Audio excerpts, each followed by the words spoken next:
Joy, get out of that crop, you crows. Go on, get out. Look like an Egyptian. Oh, it's been a miserable week this week. Hey, what? I feel such a failure. Oh, well, why would you feel a failure, Dad? Oh, well, my hay fever's back. Oh, well, what else went wrong? Oh, it's your Uncle Rags. Oh. He's got too old for the job, and after the goats got him in that bottom paddock, oh, well, the Egyptians came along and took him off. Oh, well, maybe he's going to go and guard Pharaoh's private garden. Oh, no, I'm afraid not. They've used him to make straw for some bricks. Oh. The funny thing is, he always was as thick as 2 bricks. Now he is 2 bricks. And what else happened, Dad?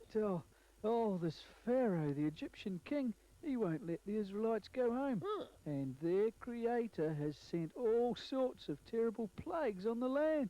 Well, how did that give you a bad week, Dad? Well, first of all, the rivers turned to blood. Oh, it sent all the birds and animals crazy. Yuck. Well, that sounds really bad. You should have been here. The next plague was millions of gnats. Yuck. So many I thought I was seeing spots before my eyes. Well, did you see a doctor instead? No, I just saw spots. I mean gnats. And then there was millions of flies. I spent all my time shooing flies. Yeah, well, I would have let him go barefoot. And then came boils. What on earth is that, Dad? Boils are big sore lumps all over the skin. You know, I know some camels that have lumps, humps, and some of them have 1 hump, others have 2 humps, and baby camels have none. You know what they're called? Hump-free. Not exactly, son. The Egyptians were terrified, and then came the hail. It really came down. It was hailing cats and dogs. Well, just as well it was in America. Over there they hail taxis. Yeah, well, then came the airborne lawnmowers. Big locusts. I was so afraid. They just loved straw. I was thinking I'd be the last straw. And then it was all dark. Or did someone turn out the lights, Dad? Oh, no, just the sun. Then I heard the next plague will be slaying the firstborn. But Dad, what about the lamb, Dad? Well, my children, the lamb is going to save our lives. Tonight an angel from God will go through the land and slay all the firstborn children amongst the Egyptians. Yeah, but how can the lamb save us, Dad? Well, Moses has ordered all the people to get dressed and to prepare a meal of roast lamb. Lamb? Roast Sean? Oh, Dad, you can't roast Sean! There, that should do it. Oh, when the angel of God sees this blood, he will pass over this house of ours, yes. Every father in every home amongst the Jewish families will have done this by now. Poor Sean. Now we must eat this bread. But why is it unleavened bread, Father? Because it has been prepared in haste, my dear.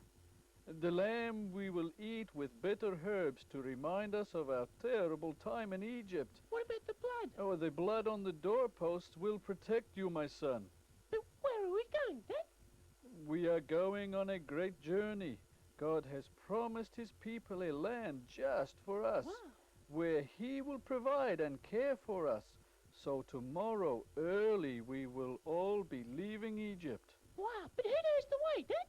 God will guide and show the way. He has raised up Moses to guide the people. Wow, I don't believe it.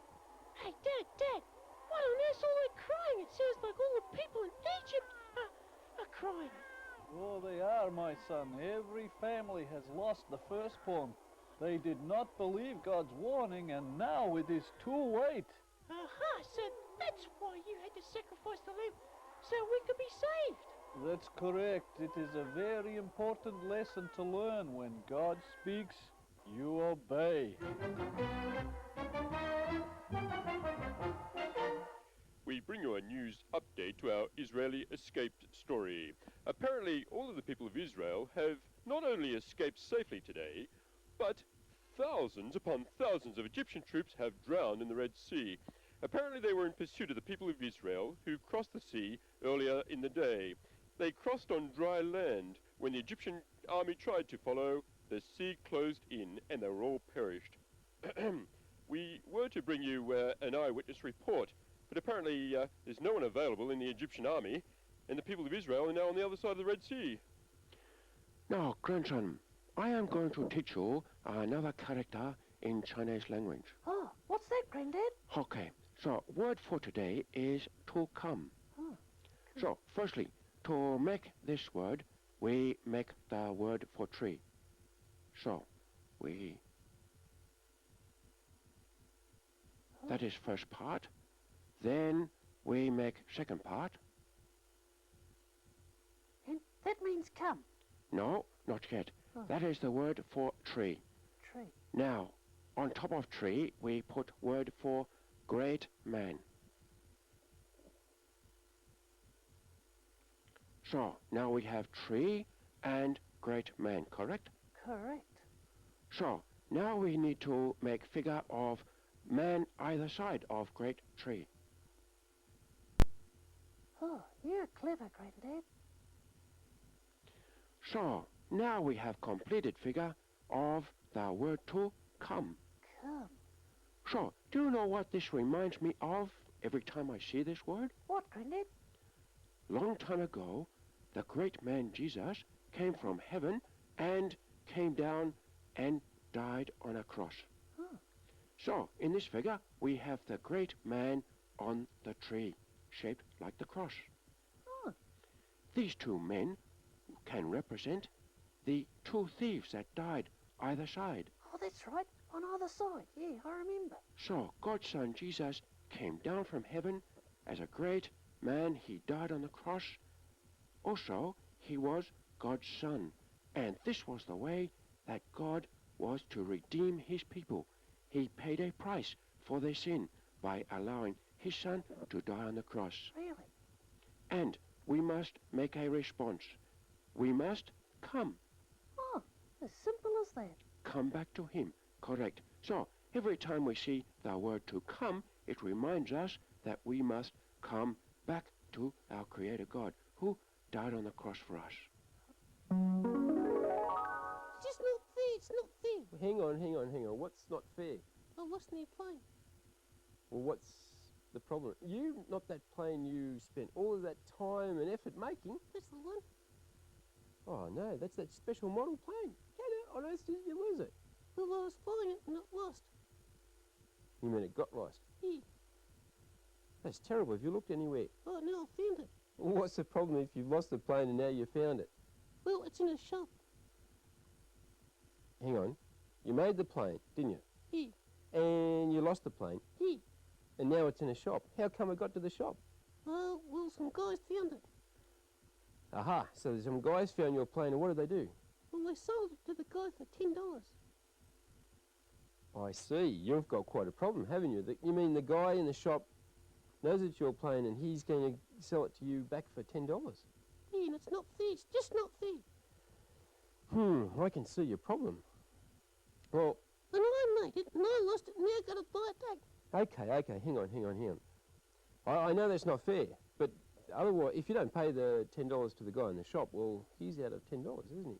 I suppose so, but I made it. I know you made it, but we've got to get it back somehow. So, you need the $10. Yeah, that's why I came to see you. I thought you came to see me for something. Okay, so you need the $10 to buy it back. You know, that reminds me of something else? What, did you have to buy something back? No. Someone I know, he made them. I do. I'll tell you in a minute. He made them, and they got lost, but when he had to pay a price to buy them back, he had to pay it with his son's life. Oh, what? Yes, it was terrible. You know, my Creator, he made us, and we all got lost. We all went our separate ways and became a big bunch of rebels. And he lovingly sent his son down to earth to die on a cross for mankind, just like on this picture here. Oh, I see, that's terrible. Yes, he had to die on a cross. And he had to pay a price for all of the sin of all of mankind. We didn't deserve it, but he did that for us because he loves us. And all we have to do is turn around and come back to him and tell him about all of the things that we've done wrong, and he will forgive us. There's a word, big old-fashioned word, called redemption. What does that mean? Well, to buy back. Just like you've done with your aeroplane, God bought us back. He paid a price. It was his son's life. So he redeemed us with his blood. Ah, look at those two.